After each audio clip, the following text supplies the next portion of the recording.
नमस्कार, माउन्टेन समाचारमा स्वागत छ। म मन्जु कार्की।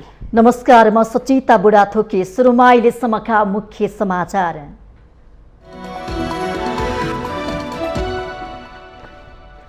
बिर्सनै नसकिने राजदरबार हत्याकाण्ड भएको 21 वर्ष पुरा। घटना अहिलेसम्म पनि रहस्यमय सीमित। राष्ट्रप्रेमी राजाको रूपमा तत्कालीन राजा वीरेन्द्रको आज पनि उत्तिकै स्मरण। प्रतिनिधि सभामा बजेटमाथिको छलफल।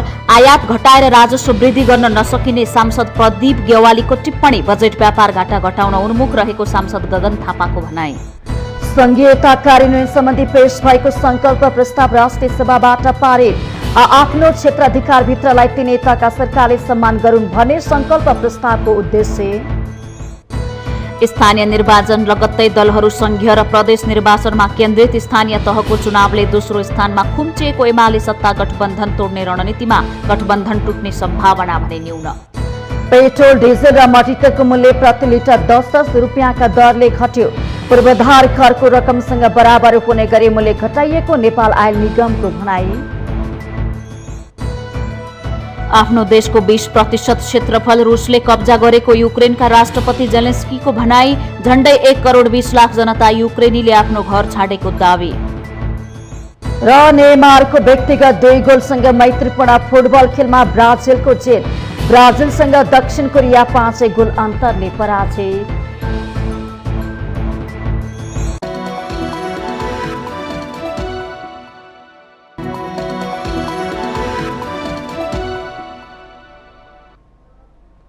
अब समाचार विस्तारमा। राष्ट्र र विकास प्रेमी राजाको छवि बनाएका राजा वीरेन्द्रको भौतिक अवसान भएको 21 वर्ष पुगिसकेको छ। आज पनि राजदरबार हत्याकाण्डको त्यो कहाली लाग्दो अवस्था रहस्यमय सीमित बनेको छ। देशबाट राजतन्त्र विदा भएको 1.5 दशक पुगिसक्यो, तर आम जनताले भने आज पनि स्वर्गीय राजा वीरेन्द्र जस्तै अभिभावक खोजिरहेका छन्। 2058 साल जेठ 19 गते तत्कालीन राजा वीरेन्द्र शाहको वंशनाश हुने गरी राजदरबारभित्र अकल्पनीय घटना घटेको 21 वर्ष पूरा भएको छ। नियमित पारिवारिक जमघटका बेला तत्कालीन राजा वीरेन्द्र सहित रानी ऐश्वर्या, युवराज दीपेन्द्र र निराजन तथा राजकुमारी श्रुति लगायत राजपरिवारका 9 जना सदस्यको हत्या भएको उक्त घटना अहिलेसम्म पनि रहस्यमय नै छ। विक्रम सम्वत 2002 साल पुष 14 गते जन्मिएका स्वर्गीय राजा वीरेन्द्र वीर विक्रम शाह भौतिक रूपमा संसारबाट विदा भएको 2 दशक बितिसक्दा पनि आम जनताले शाहलाई प्रजातान्त्रिक र उदारवादी राष्ट्रप्रेमी राजाको रूपमा स्मरण गरिरहेका छन्। 2028 सालमा बुवा महेन्द्रको निधनपछि राजा बनेका वीरेन्द्रले आफ्नो राज्य अभिषेकको भोलिपल्ट नै नेपाललाई शान्ति क्षेत्र घोषणा गर्ने प्रस्ताव ल्याएका थिए। तत्कालीन राजा वीरेन्द्रको उक्त प्रस्तावपछि छिमेकी देश भारतले वीरेन्द्रप्रति कठोर व्यवहार देखायो, तर शाहले नेपाललाई शान्ति क्षेत्र स्थापना गरेरै छाडे। त्यसअघि 2029 साल फागुन 24 गते तत्कालीन राजा वीरेन्द्रले भारतको दिल्लीमा असंलग्न राष्ट्रहरूको 7औं शिखर सम्मेलनलाई सम्बोधन गर्दै सार्वभौम सत्ता र स्वतन्त्रता सबै राष्ट्रलाई उत्तिकै प्यारो हुन्छ भनेर सम्बोधन गरेका थिए। हाल नेपालले अपनाएको असंलग्न परराष्ट्र नीति पनि शाहकै नीति थियो। अहिले नेपाललाई संघीयतामा लैजाने कि नलैजाने भन्ने लगायतका विषयमा जनमत संग्रह गर्नुपर्ने धेरै जनताको इच्छा हुँदा पनि लोकतान्त्रिक नेतृत्वले जनमत संग्रह गरेन। तर 2036 सालमा बहुदलीय व्यवस्था कि सुधारिएको पञ्चायत भन्ने विषयमा तत्कालीन राजा वीरेन्द्र शाहले बिना कुनै संकोच 2036 साल जेठ 10 गते जनमत संग्रह गरेका थिए। सुधारिएको पञ्चायती व्यवस्थाको पक्षमा जनमत प्राप्त भएको थियो। तत्कालीन राजा वीरेन्द्र र बंगलादेशका तत्कालीन राष्ट्रपति शेख मुजिबुर रहमानकै पहलमा दक्षिण एसियाली क्षेत्रीय सहयोग संगठन सार्कको स्थापना भएको थियो। त्यसबेला दक्षिण एसियामा भारत र मालदिप्स पछि नेपालको हैसियत ठूलो थियो। अहिले भने नेपाल भुटान भन्दा पनि पछि छ। कांग्रेस र वाम मोर्चाको नेतृत्वले 2046 सालमा गरेको संयुक्त जनआन्दोलनले खासै ठूलो जनधनको क्षति नपुर्याउँदै राजा वीरेन्द्रले सहजै प्रजातन्त्र पुनर्स्थापनाको घोषणा गरेका थिए। जबकि त्यति छिटै प्रजातन्त्र पुनर्स्थापित हुनेमा तत्कालीन आन्दोलनरत दलहरू नै विश्वस्त थिएनन्। त्यसबेलासम्म नेपालले अरू देशबाट हतियार किन्दा भारतको सहमति माग्नुपर्ने अवस्था थियो। तर त्यसको प्रवाह नगरी तत्कालीन राजा वीरेन्द्रको पहलमा नेपालले चीनबाट AK-47 rifle, anti aircraft gun वाहन तथा गोलीगट्ठा किन्यो। त्यसको आक्रोशमा भारतले 2045 चैत्र 10 देखि नेपालमाथि नाकाबन्दी लगायो। उक्त नाकाबन्दी नेपालमा पुनः प्रजातन्त्र प्राप्तिपछि 2047 साल असार 17 गतेदेखि खुल्यो। कृष्ण प्रसाद भट्टराई प्रधानमन्त्री बनेपछि भारतले आफ्नो अनुकूलको सरकार आएको महसुस गरेर नेपालमाथि लगाएको नाकाबन्दी हटाएको थियो। तर लगभग 15 महिनासम्म नाकाबन्दी हुँदा तत्कालीन राजा वीरेन्द्रले भारतसँग कुनै सम्झौता गरेनन्। पछिल्लो पटक नेपालले नयाँ संविधान जारी गरेपछि भारतले 6 महिना नेपालमाथि नाकाबन्दी गर्दा तत्कालीन ओली नेतृत्वको सरकारले भारतीय नाकाबन्दीको डटेर सामना गरेको भन्दै खूब प्रशंसा हुन्छ। तर राजा वीरेन्द्रले 15 महिना डटेर खेपेको नाकाबन्दीको त्यति स्मरण गरिँदैन। उक्त नाकाबन्दी लगाउनुको अर्को कारण थियो तत्कालीन राजा वीरेन्द्रले भारतका तत्कालीन प्रधानमन्त्री राजीव गान्धी भन्दा आफ्नो प्रोटोकल माथि राखेका थिए भने सोनिया गान्धीलाई पशुपतिनाथको दर्शन गर्न रोक लगाएका थिए। राष्ट्रलाई सक्षम बनाउन 50औं राष्ट्रको भ्रमण गरेका शाहले विभिन्न राष्ट्रसँग कूटनीतिक सम्बन्ध स्थापना गरेका थिए। उनले प्रशस्त विदेशी आर्थिक सहायता पनि जुटाएका थिए। चीनसँग सुमधुर सम्बन्ध बनाएर वीरेन्द्रले भारत र पश्चिमाहरूको दबदबा र प्रभावबाट नेपाललाई टाढा राखेका थिए। त्यसैले तत्कालीन राजा वीरेन्द्रलाई विदेशीको आदेश निर्देशन ठाडै अस्वीकार गर्ने राष्ट्रवादी छवि भएका राजाका रूपमा आज पनि स्मरण गरिन्छ। उनमा रहेको राष्ट्र प्रेम बुझेका नेपालका सर्वाधिक लोकप्रिय प्रधानमन्त्री मनमोहन अधिकारीले 2051 मा राजा वीरेन्द्रको जन्म उत्सव भव्य र स्मरणीय रूपमा मनाएका थिए। 2028 देखि 58 सालसम्म 30 वर्ष कार्यकालमा तत्कालीन राजा वीरेन्द्रले कैयौं देशका राष्ट्राध्यक्ष र सरकार प्रमुखलाई नेपाल बोलाए। ब्रिटेनकी महारानी एलिजाबेथदेखि भारतीय राष्ट्रपति ज्ञानी जेल सिंह, फ्रान्सका राष्ट्रपति फ्रान्सवा मितेरा, मालदिप्सका राष्ट्रपति मौमुन अब्दुल्ला गयुब र चीनका राष्ट्रपति ली स्यान्यान लगायतका हस्तीहरू नेपाल आए र विश्वका शक्ति राष्ट्रहरूले तत्कालीन राजा वीरेन्द्रलाई उच्च सम्मानका साथ आफ्नो देशको अतिथिको रूपमा बोलाउँथे। त्यसबेला कुनै पनि शक्ति राष्ट्रले नेपाललाई कमजोर ठान्दैन थिए। नेपालमाथि कुदृष्टि राख्ने चेष्टा कसैले गर्न सकेका थिएनन्। नेपालभित्र बाह्य शक्तिको चलखेल पनि हुन पाएन। तर दुर्भाग्य भन्नुपर्छ, आज हाम्रो देश विदेशी शक्ति केन्द्रको क्रीडास्थल बनेको छ। त्यो बेला राजा वीरेन्द्रले मुलुकमा आर्थिक क्रान्ति नल्याए पनि देशलाई स्वावलम्बी र आत्मनिर्भर भने बनाएका थिए। नेपालले त्यसबेला खाद्य वस्तु निर्यात गर्थ्यो, तर आज देश पूर्ण रूपले परनिर्भर बन्न पुगेको छ। 2062-63 को आन्दोलनले तुलनात्मक रूपमा थोरै जनधनको क्षति पुर्याउँदा तत्कालीन राजा ज्ञानेन्द्रले समेत सहजै 240 वर्ष पुरानो विरासत त्यागे। यो नै राजतन्त्रको सुन्दर पक्ष हो। त्यसैले त राजा वीरेन्द्रको भौतिक अवसान भएको 2 दशक बितिसक्दा पनि आम जनताले त्यस्तै अभिभावकको खोजी गरिरहेका छन्। देशबाट राज संस्थाको विदाईका अनेक पाटा होलान्, त्यसको अलग्गै समीक्षा होला। तर राजा वीरेन्द्र जस्तो राष्ट्रप्रेमी नेतृत्व भने आजको जन अपेक्षा हो। माउन्टेन टेलिभिजन एसडी राजनीतिक ब्यूरो। तत्कालीन राजा वीरेन्द्र शाहको शालिगमा माल्यार्पण सहित श्रद्धाञ्जली व्यक्त गरिएको छ। तत्कालीन राजा वीरेन्द्रको 21औं पुण्यतिथिको अवसरमा बिहिबार ललितपुरको जावलाखेल स्थित शालिगमा माल्यार्पण गर्दै श्रद्धाञ्जली व्यक्त गरिएको हो। योगी नरहरिनाथ ट्रस्ट आध्यात्मिक परिषदको आयोजनामा पूर्व राजा शाहको शालिगमा माल्यार्पण तथा दीप प्रज्वलन गरिएको छ। कार्यक्रममा पूर्व मन्त्री दुर्गा श्रेष्ठले पूर्व राजा शाह राष्ट्रको एकताको प्रतीक रहेको उल्लेख गर्नुभयो। उहाँले विकास प्रेमी जनतालाई सुशासन दिने राजाको रूपमा शाहले देशलाई शान्ति क्षेत्र कायम गर्न अथक प्रयास गरेको उल्लेख गर्नुभएको छ।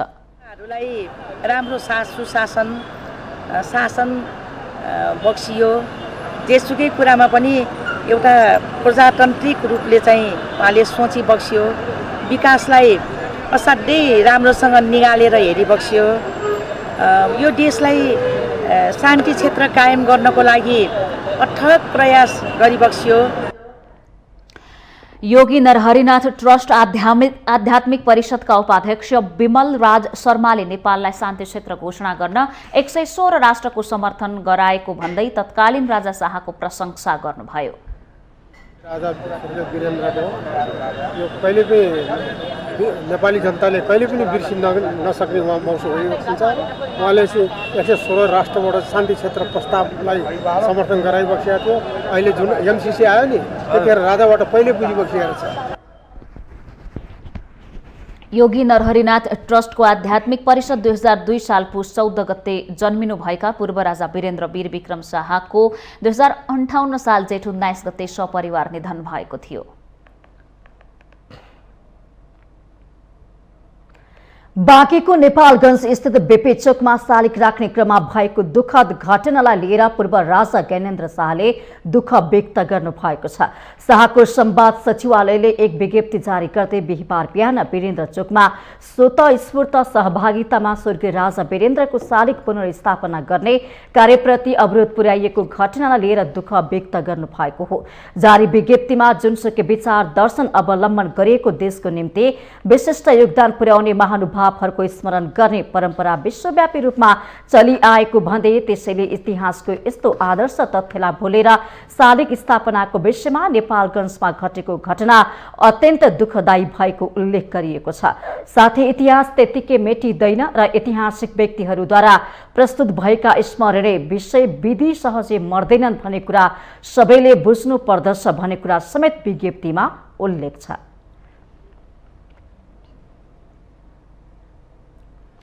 नेकपा एमालेका सांसद प्रदीप कुमार गेवालीले आयात घटाएर राजस्वमा वृद्धि गर्न नसकिने बताउनु भएको छ। बिहीबार प्रतिनिधि सभाको बैठकमा आर्थिक वर्ष 2079-80 को राजस्व र व्ययको वार्षिक अनुमानमाथिको छलफलमा भाग लिँदै सांसद गेवालीले सरकारले आगामी आर्थिक वर्षमा आयात घटाएर राजस्व बढाउन नसक्ने बताउनुभयो। राजस्वको ठूलो हिस्सा आयातमा निर्भर हुनाले आयात घटाएर राजस्व बढाउन नसकिने उहाँले बताउनुभयो। उहाँले स्यानिटरी प्याड र विद्युतीय सवारी साधनको आयातमा ठूलो व्यापारिक घरानालाई फाइदा हुने गरी व्यवस्था गरेको उल्लेख गर्नु भएको छ। एकातिर आयात घटाउँछु भन्नुहुन्छ, अर्कोतिर राजस्व बढाउँछु भन्नुहुन्छ, जबकि हाम्रो राजस्वको अत्यधिक ठूलो हिस्सा आयातमाथि निर्भर छ। कयौं चिजहरू यस्तो छ जहाँ निश्चित व्यापारी घरानालाई फाइदा हुने गरी ल्याउनु भएको देखिन्छ। हिजो पनि त्यस्तो गर्नुभयो, स्रोत नखुलेको सम्पत्तिलाई म वैध बनाइदिन्छु भन्नुभयो। अहिले सेनिटरी प्याडको, विद्युतीय सवारी साधनको बारेमा जे जस्ता कुराहरू आइरहेछन् अलरेडी रेकर्ड भइसकेको हुनाले मैले दोहोर्याउन चाहन्न। सत्तारूढ नेपाली कांग्रेसका सांसद तथा महामन्त्री गगन कुमार थापाले आर्थिक वर्ष 2079-80 को बजेटले व्यापार घाटा घटाउनका लागि सही दिशा पक्रेको धारणा राख्नु भएको छ। सांसद थापाले व्यापार घाटा कम गर्न उत्पादकत्व बढाउनु पर्ने उल्लेख गर्दै बजेटमा उत्पादनको स्पष्ट दृष्टिकोण प्रस्तुत भएको बताउनु भएको हो। उहाँले कृषिलाई प्राथमिकता दिएर स्रोत विनियोजन पनि ठिक ढंगले भएको उल्लेख गर्नु भएको छ। आयातबाट उत्पादनतर्फको स्पष्ट दृष्टिकोणका साथ माननीय अर्थमन्त्रीजीले ल्याउनु भएको बजेटले उपयुक्त प्राथमिकता, गति, दृष्टिकोण समातेको छ। म यसको स्वागत गर्छु। उत्पादनमा आधारित अर्थतन्त्र भनेर यसले उद्देश्य पनि स्पष्ट लिएको छ। यसको लागि प्राथमिकतामा कृषि नै रहनु पर्थ्यो। करिब 65% जनसङ्ख्या भएको मात्र होइन, हाम्रो उद्योगको ब्याकवर्ड लिङ्केजको लागि पनि हामीले कृषिमा लगानी नगरिकन, यसको उत्पादकत्व नबढाइकन हामीसँग अरू आधार केही पनि छैन। यसको लागि स्रोत विनियोजन पनि ठिक छ, उपयुक्त कार्यक्रमहरू छनौट। सत्तारूढ अर्को दल नेकपा माओवादी केन्द्रका सांसद गिरिराज मणि पोखरेलले सरकारले सञ्चालन गरेको स्वास्थ्य बीमा सम्बन्धी कार्यलाई अर्थमन्त्री जनार्दन शर्माले बुझ्न नसकेको टिप्पणी गर्नु भएको छ। सांसद पोखरेलले स्वास्थ्य बीमा सरकारले सामाजिक उत्तरदायित्वसँग गाँसेर ल्याएको र निजी क्षेत्रले ल्याएको बीमा जस्तो नभएकोले कम्पनीलाई दिन नहुने धारणा राख्नुभयो। अहिले भएको स्वास्थ्यको बजेट जति आवश्यकता हो, जति अपेक्षित हो, त्यति पुगेको त छैन। हामीले हेर्दाखेरि फेरि सबै पालिकाहरूलाई सबै उस्तै खालका पनि छैनन्, तिनीहरूको आवश्यकता फरक पनि छ, प्रदेशहरूको पनि फरक छ। त्यो बजेट छुट्याउँदाखेरि त्यो कुरालाई पनि ध्यान दिएर हामीले चाहिँ काम गर्नुपर्ने आवश्यकताहरू देखिन्छ। सांसद पोखरेलले त्रिभुवन विश्वविद्यालयलाई सेन्टर फर एक्सलेन्सको रूपमा अघि बढाउने कुरा सकारात्मक रहेको बताउनुभयो। उहाँले सबै विश्वविद्यालयहरूको पुनर्संरचना गर्नुपर्ने र साझा सूचीमा परेका विश्वविद्यालयहरूलाई यी प्रदेश र संघले कुन हेर्ने भन्ने कुरा छुट्याउन आवश्यक रहेको पनि बताउनु भएको छ।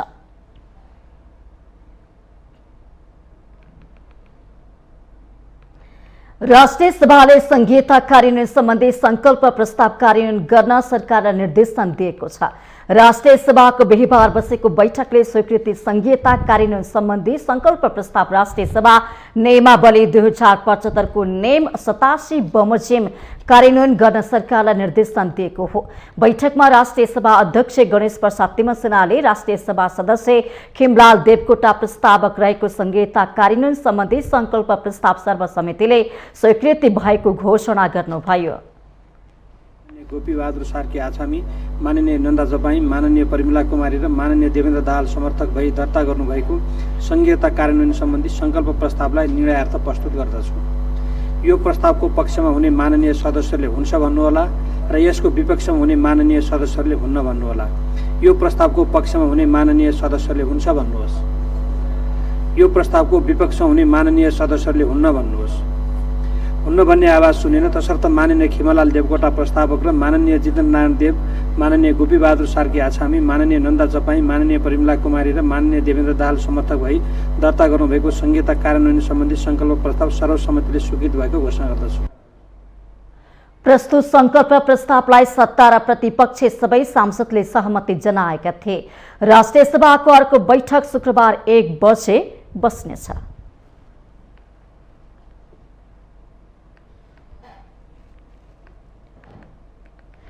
यसअघि राष्ट्रिय सभामा र संघीयता कार्यान्वयन सम्बन्धी विषयमा संकल्प प्रस्ताव पेश भएको थियो। सत्ता र प्रतिपक्षका सांसदहरूले दर्ता गराएको संकल्प प्रस्ताव बिहीबार बसेको राष्ट्रिय सभाको बैठकमा सांसद खिमलाल देवकोटाले पेश गर्नुभएको हो। देवकोटा प्रस्तावित रही जितेन्द्र नारायण देव, गोपी बहादुर सार्की अछामी, नन्दा चापागाई, प्रमिला कुमारी र देवेन्द्र दाहाल समर्थक रहेको 15 बुँदे संकल्प प्रस्ताव दर्ता भएको छ। संकल्प प्रस्तावमा संघीयताको गहन अध्ययनका लागि संघीयता कार्यान्वयन अध्ययन तथा अनुगमन संसदीय समिति वाञ्छनीय देखिएको उल्लेख छ। संकल्प प्रस्ताव पेश गर्दै सदस्य खिमलाल देवकोटाले संविधानद्वारा प्रदत्त आफ्नो अधिकार क्षेत्रभित्रको लक्ष्मण रेखालाई तीनै तहका सरकारले सम्मान गरून् भन्ने संकल्प प्रस्तावको उद्देश्य रहेको बताउनुभयो।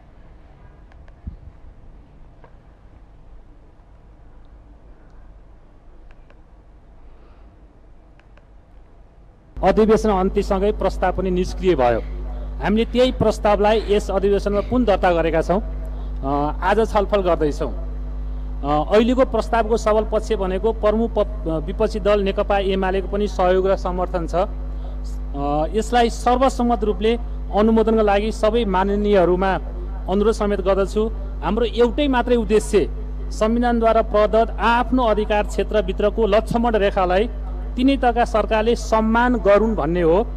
स्थानीय तहको अधिकार क्षेत्रसँग समानान्तर हुने गरी अन्य तहका सरकारले संस्थागत संरचनाहरू निर्माण नगरून्। राष्ट्रिय सभा सदस्य देवकोटाले संविधानको लक्ष्य अनुसार प्रदेशलाई सहज तरिकाले काम गर्ने वातावरण निर्माण गरियोस् भन्ने पनि संकल्प प्रस्तावको उद्देश्य रहेको बताउनुभयो।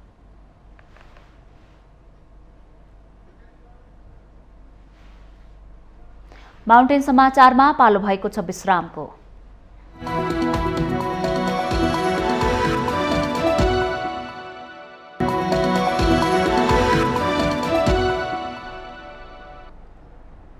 विश्रामपछि स्वागत छ। अब बाँकी समाचार। स्थानीय तहको निर्वाचन लगतै राजनैतिक दलहरू प्रतिनिधि सभा र प्रदेशको निर्वाचनमा केन्द्रित हुन थालेका छन्। सत्ता साझेदार 5 दल मङ्सिरमा चुनाव गर्न तयार देखिए पनि औपचारिक निर्णय भने भएको छैन। स्थानीय तहको चुनावबाट दोस्रो स्थानमा खुम्चिएपछि नेकपा एमाले संघ र प्रदेशको चुनाव हुनु अघि सत्ता गठबन्धन टुटाउन चाहन्छ, तर तत्काल गठबन्धन टुट्ने सम्भावना भने कम देखिन्छ। सत्ता गठबन्धन गरेर त्यसको प्रचुर फाइदा उठाएको 5 दलीय गठबन्धन यति बेला आसन्न प्रदेश र सङ्घको चुनावको जोड घटाउमा लागेको छ। गठबन्धनको सहायताबाट दोस्रोबाट पहिलो स्थानमा पुगेको नेपाली काङ्ग्रेस यही गठबन्धन सँगै लगेर प्रदेश र सङ्घको चुनावमा पहिलो दल बनेर सरकारको नेतृत्व गर्ने दाउमा देखिन्छ।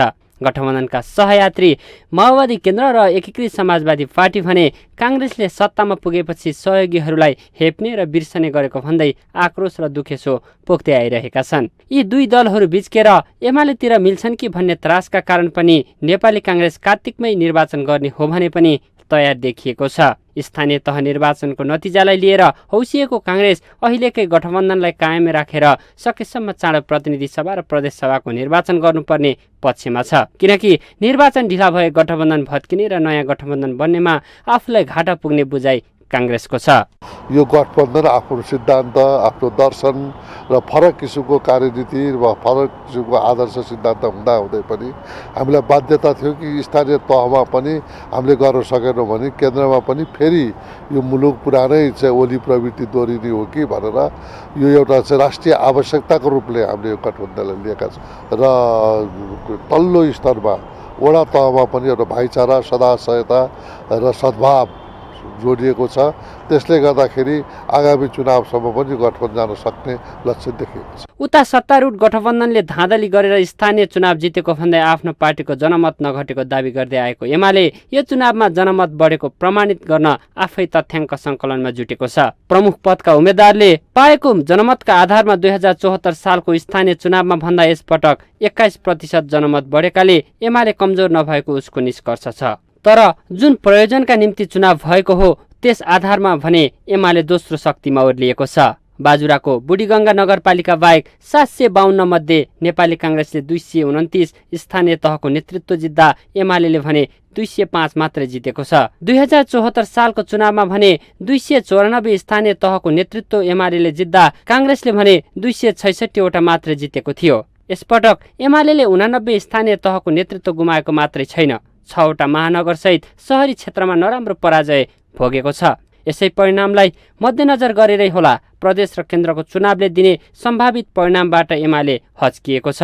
हामीले लोकप्रिय मत जो छ हाम्रो, वास्तवमा यिनीहरूले सत्ताको चरम दुरुपयोग गरे, हत्या गरे, हिंसा गरे, बुथ कब्जा गरे, प्रदेश र केन्द्र सरकारको भरपुर दुरुपयोग गरे, त्यसबाट केही उपलब्धि हासिल गरे मात्रै हो। लोकप्रिय जनमतमा अहिले पनि हामी 8-10 लाख मतले अगाडि नै छौँ। त्यस कारणले हामी अब यो वामपन्थीका नाममा दक्षिणपन्थीलाई अब किस्तीमा सत्ता बुझाउनेहरूसँग अहिले एकता हुन्छ भन्ने कुरा कल्पना गर्न सकिँदैन। स्थानीय तहको चुनावको नतिजाबाट त्रसित भएको एमाले सङ्घ र प्रदेशको निर्वाचन अघि नै सत्ता गठबन्धन भत्कियोस् भन्ने चाहन्छ र अहिलेदेखि नै त्यसको कसरतमा लागेको छ। तर एमालेको योजना थाहा पाइसकेको काङ्ग्रेस चाँडै चुनाव घोषणा गरेर प्रदेश र सङ्घको चुनावमा बहुमत ल्याएर सरकारको नेतृत्व गर्ने दाउमा देखिन्छ। माउन्टेन टेलिभिजन एचडीका लागि क्यामेरामा केशव श्रेष्ठका साथमा बटुक राजगिरीको रिपोर्ट।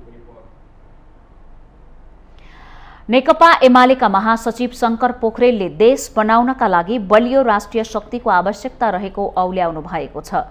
बिहिबार नेपाल राष्ट्र बैंक कर्मचारी संघको 8औं केन्द्रीय परिषद बैठकको उद्घाटन समारोहलाई सम्बोधन गर्दै महासचिव पोखरेलले देश बनाउनका लागि बलियो राष्ट्रिय शक्तिको आवश्यकता रहेको औल्याउनु भएको हो। उहाँले दलहरूको गठबन्धनले देश बनाउन नसकिने जिकिर गर्नु भएको छ। उहाँले जति धेरै राजनीतिक दलहरू हुन्छन् उति नै अस्थिरता, राजनीतिक विचलन र वैदेशिक हस्तक्षेप हुने दावी पनि गर्नु भएको छ। महासचिव पोखरेलले स्वतन्त्र व्यक्तिले देश बनाउन नसक्ने भन्दै उनीहरू राजनीतिमा सफल हुन चाहे संस्थागत प्रक्रियामा जोडिनुपर्ने बताउनु भएको छ। यही प्रकारको विकल्प दिन नसक्दाखेरि मतदाताहरूले विद्रोह गरे र स्वतन्त्र व्यक्तिहरू विजेता बनेका छन्। तर मुलुकलाई नेतृत्व गर्ने सही बाटो हो कि होइन भन्दाखेरि सही बाटो होइन र उनीहरू साँच्चै राजनीतिमा सफल हुन चाहन्छन् भने संस्थागत प्रक्रियामा जोडिनु जरुरी छ। पोखरेलले भन्सार नीतिमा गरिएको हेरफेरका कारण विदेशी मुद्राको सञ्चितमा गिरावट आएको दावी गर्दै व्यापारीहरूले आयातमुखी नीति फेरि नआउने ठानेर अस्वाभाविक रूपमा आयात गरेका कारण विदेशी मुद्राको सञ्चितमा ह्रास आएको बताउनुभयो। त्यो हेरफेरको प्रभाव नै आयातमा अस्वाभाविक वृद्धि भयो।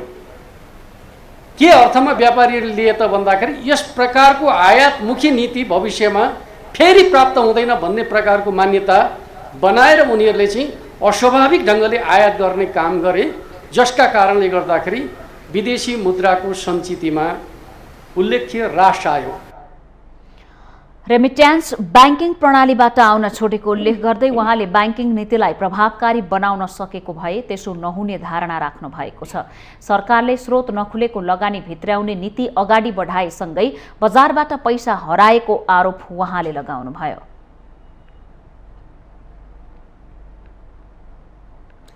नेपाल आयल निगमले पेट्रोल, डिजेल र मट्टीतेलको मूल्य 10-10 रुपियाँले घटाएको छ। निगमले बिहिबार राति 12 वर्षदेखि लागू हुने गरी इन्धनको मूल्य घटाएको हो। निगमले तत्कालको लागि पूर्वाधार करको रकमसँग बराबर हुने गरी प्रति लिटर 10 रुपियाँ घटाउने निर्णय गरेको जनाएको छ। करको दर रेटको सन्दर्भमा मन्त्री परिषदको जेठ 10 गते निर्णय अनुसार अर्थ मन्त्रालयले जेठ 17 मा उद्योग वाणिज्य तथा आपूर्ति मन्त्रालयलाई पत्र पठाइएको थियो। मूल्य समायोजन पश्चात पेट्रोलको खुद्रा बिक्री मूल्य 170 रुपियाँ, डिजेल 153 रुपियाँ र मट्टीतेल 153 रुपियाँ कायम भएको छ। इन्धनमा भइरहेको मूल्य वृद्धि र त्यसले पारेको चौतर्फी असर कम गर्न कर समायोजन गरे मूल्य घटाउने चौतर्फी दबाव थियो। मूल्य वृद्धि नियन्त्रण गर्न भारतले कर एक्साइज ड्युटी घटाएर उपभोक्तालाई राहत दिने प्रयास गरेको थियो। यहाँ पनि पूर्वाधार कर घटाउने बारे आवश्यक अध्ययन गर्न मन्त्री परिषदले अर्थ मन्त्रालयलाई जिम्मा दिएको थियो। गत शुक्रबार प्रतिनिधि सभा बैठकमा आपूर्ति मन्त्री तिलेन्द्र प्रसाद बडुले पेट्रोलियम पदार्थमा लाग्दै आएको कर समायोजन गरेर मूल्य घटाउने जानकारी गराउनु भएको थियो।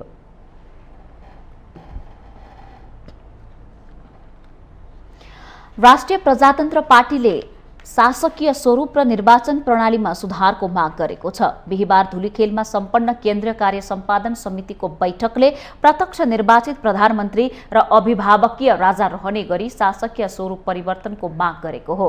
राप्रपाले भ्रष्टाचार र अस्थिरताको अन्त्यका लागि वर्तमान शासकीय स्वरूप र निर्वाचन प्रणालीमा सुधार गरी पूर्ण समानुपातिक संसद जनताले प्रत्यक्ष निर्वाचित गर्ने कार्यकारी प्रधानमन्त्री र अभिभावकीय संस्थाका रूपमा राजा रहने व्यवस्था माग गरेको हो। राप्रपाले संघ र प्रदेशको चुनावमा लोकप्रिय उम्मेद्वार छनौट गर्न पार्टीभित्र र बाहिरबाट समेत उम्मेद्वारीका लागि सार्वजनिक आह्वान गर्ने निर्णय समेत गरेको छ। स्थानीय तहको निर्वाचनको समीक्षा गर्दै पार्टीको सम्पूर्ण शक्ति आउँदो संघ र प्रदेशको चुनावमा केन्द्रित गर्ने निर्णय गरेको छ। केन्द्रीय कार्य सम्पादन समितिको बैठकले प्रतिकूल परिस्थितिका बावजुद पार्टीले स्थानीय तहको चुनावमा लोकप्रिय मत पाए पनि जित भने अपेक्षित हुन नसकेको निष्कर्ष निकालेको छ। राप्रपाले 3 तहको संहितालाई खारेज गर्दै अधिकार सम्पन्न स्थानीय तह सहितको 2 तहको शासकीय स्वरूप हुनुपर्ने मत अघि सारेको छ।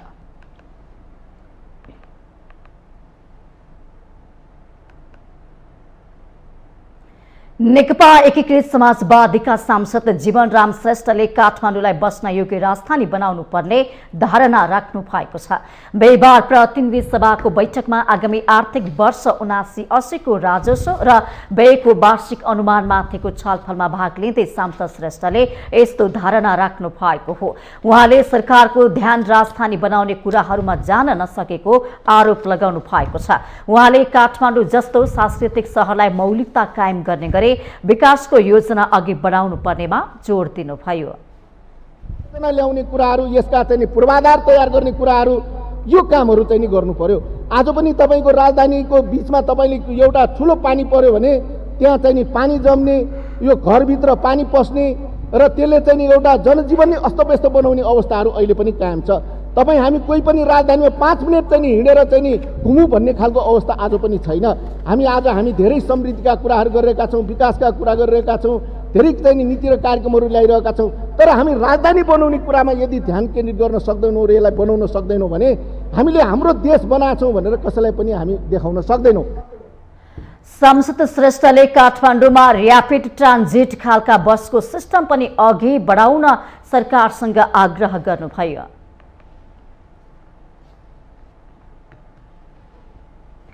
माउन्टेन समाचारमा पालो भएको छ विश्रामको।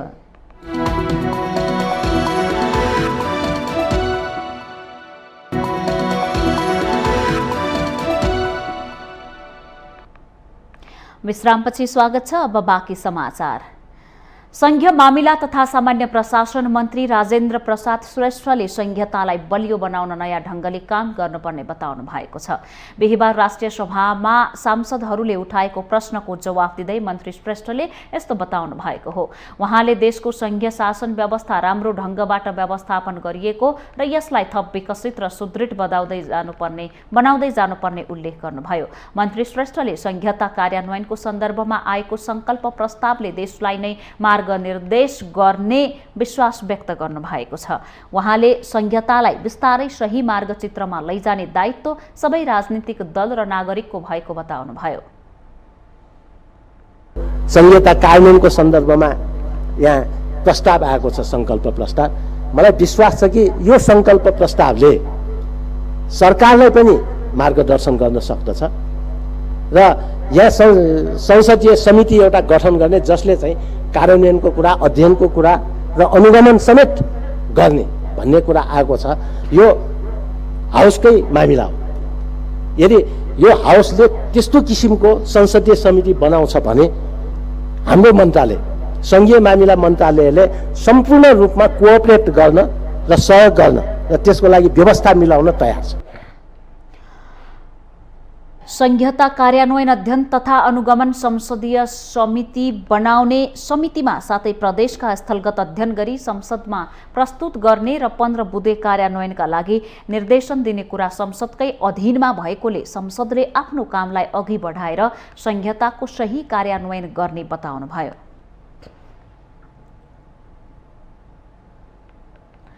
नेपाल उद्योग परिसंघले भारत र बंगलादेशका पर्यटकलाई लक्षित गर्दै समर टुरिज्म क्याम्पेन चलाएको छ। बिहिबार परिसंघले काठमाडौँमा पत्रकार सम्मेलन गर्दै भारत र बंगलादेशमा रहेका प्रकृति प्रेमीहरूलाई नेपाल घुमाउन समर टुरिज्म क्याम्पेन सुरु गरेको जनाएको हो। परिसंघका अध्यक्ष विष्णुकुमार अग्रवालले कोभिड-19 पछि भारतीय र बंगलादेशी सहित अन्य मुलुकका पर्यटक समेत बिस्तारै बाहिर निस्कन थालेको अवस्थामा उनीहरूलाई नेपालमा आकर्षित गर्न यो अभियान सञ्चालन गरिने बताउनु भएको छ। हेरेर अरु यसको टुरिज्म इन्डस्ट्रीको महत्त्वलाई पनि हेरेर हामीहरूले आजको यो कार्यक्रम गरेको छौं र यो टुरिज्मलाई बाहिर प्रवर्धन गर्नको लागि हामीहरूले आज यो इम्पोर्टेन्ट महत्त्वपूर्ण कदम लिन गइराखेको छौं।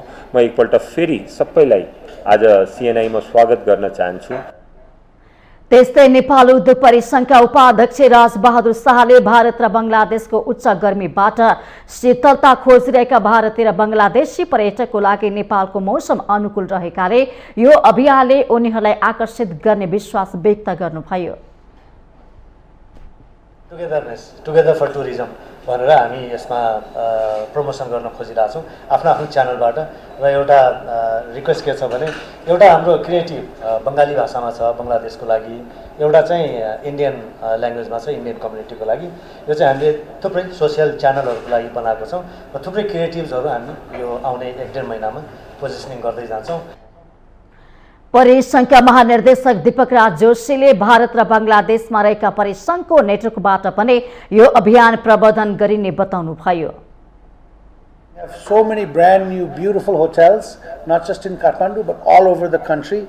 At the same time, all the restrictions have been lifted by our government, who's been very pro-tourism. So the Kathmandu is open, Pokhara is open, everything is open. Even the nightlife, all the restaurants are open. They're filled up. So जुन त्यो 2-3 वर्षको lockdown इन्डियामा र बङ्गलादेशमा भएको थियो, Nepal, Kathmandu, Pokhara, Butwal are all perfect places for this community to come. परिसंघले Bharat र बंगलादेशका विभिन्न chamber of commerce संघ संस्थाहरूको सहकार्यमा यो क्याम्पेन चलाएको जनाएको छ।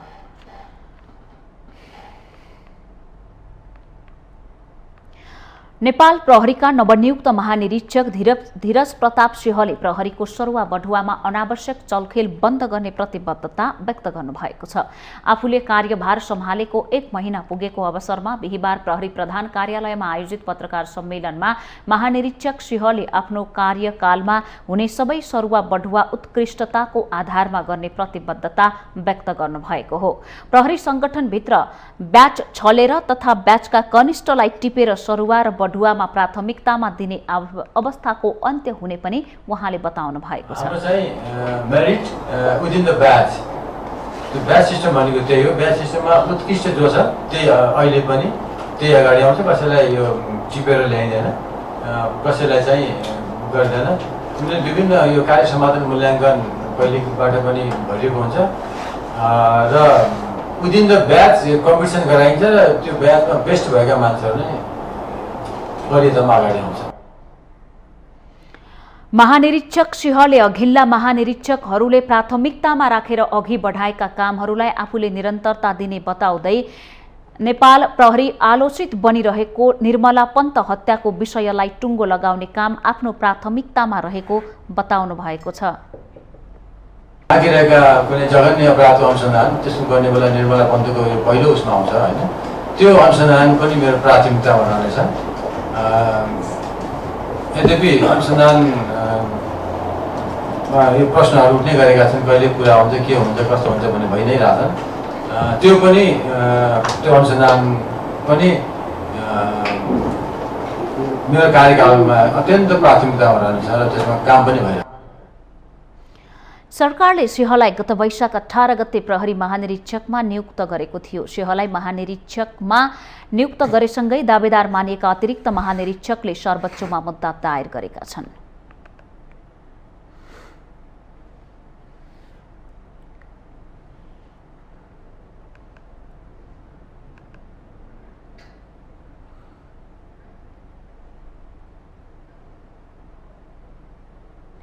नेपाल राष्ट्र बैंकका गभर्नर महाप्रसाद अधिकारीले राष्ट्र बैंकको विनियममा बलि बनाउँदा कर्मचारीको सेवा सुविधा र वृत्ति विकासलाई ध्यान दिने आश्वासन दिनुभएको छ। बिहिबार नेपाल राष्ट्र बैंक कर्मचारी संघको 8औं केन्द्रीय परिषद बैठकको उद्घाटन समारोहमा गभर्नर अधिकारीले राष्ट्र बैंकले बनाउने विनियममा बलिमा कर्मचारीहरूको सेवा सुविधा र वृत्ति विकासमा ध्यान दिने आश्वासन दिनुभएको हो।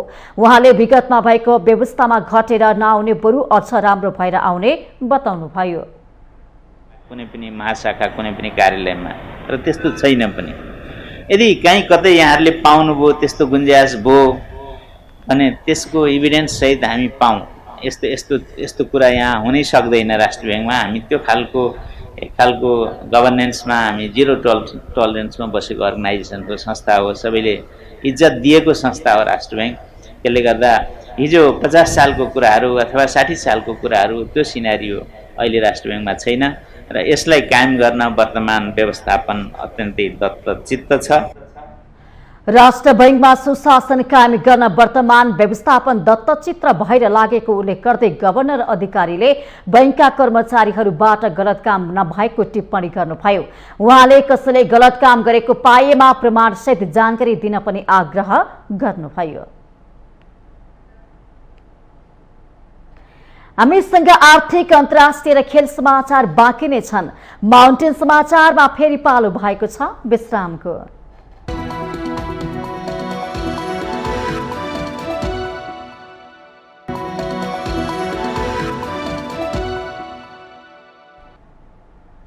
विश्रामपछि स्वागत छ। अब आर्थिक समाचार।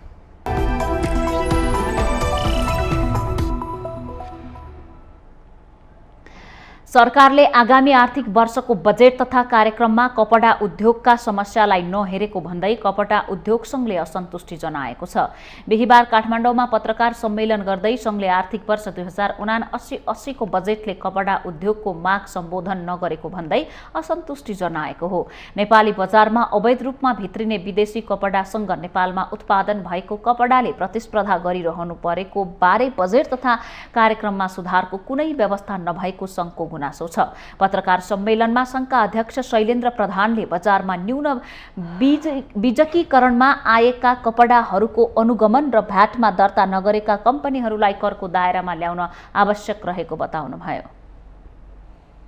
करिब 80% कपडाहरू अवैध तरिकाबाट भित्रिने र बजारमा त्यही अवैध कपडा नै बढी मात्रामा व्यापार हुने, जसले गर्दाखेरि हाम्रो सञ्चालित उद्योगहरूलाई ठुलो मर्का परिरहेको अवस्था छ। मुलुकमा जुन बोर्डर इलाका छ त्यो बोर्डर इलाकामा चाहिँ गएर नेपाली हाम्रो दाजुभाइ दिदीबहिनीहरूले जुन चाहिँ खरिद गर्ने प्रचलन छ त्यो खरिदको आधारमा पनि त्यहाँ खरिद गरेर ल्याएकोमा कुनै किसिमको कर नलाग्ने, इन्डियाको भनौँ न, इन्डियाको कुरा गर्दाखेरि इन्डियामा कपडामा 5% मात्रै जीएसटी छ भनेदेखि हामी कहाँ 13% भ्याट छ। संघले कपडा उद्योगलाई निर्यात योग्य बनाउन करका दरहरूमा हेरफेर गर्न माग गरेको छ। संघले विद्युत शक्ति प्रयोग गर्ने कपडा उद्योगलाई भ्याटमा अनिवार्य दर्ता गर्नुपर्ने व्यवस्था हुनुपर्ने माग पनि गरेको छ।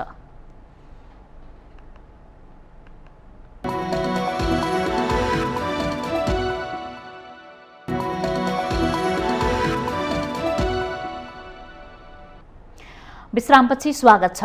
यससँगै हामी माउन्टेन समाचारको अन्त्यमा आइपुगेका छौं। जाँदा जाँदै मुख्य समाचार पुनः एकपटक।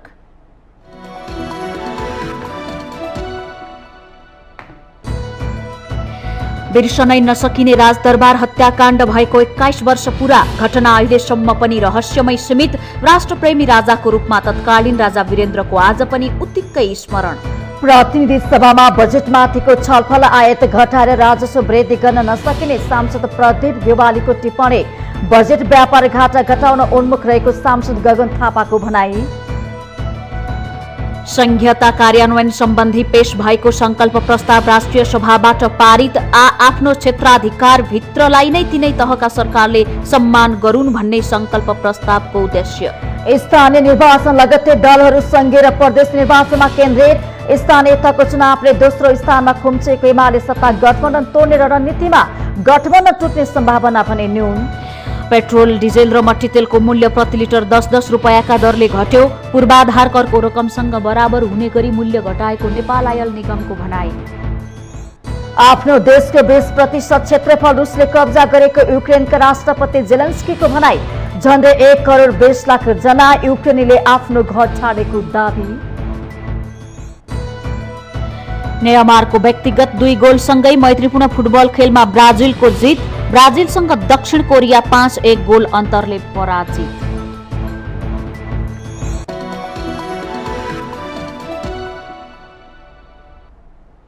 माउन्टेन समाचार अहिलेलाई सकियो। सत्य, तथ्य र निष्पक्ष समाचारको लागि माउन्टेन टेलिभिजन HD हेर्दै रहनुहोला। नमस्कार।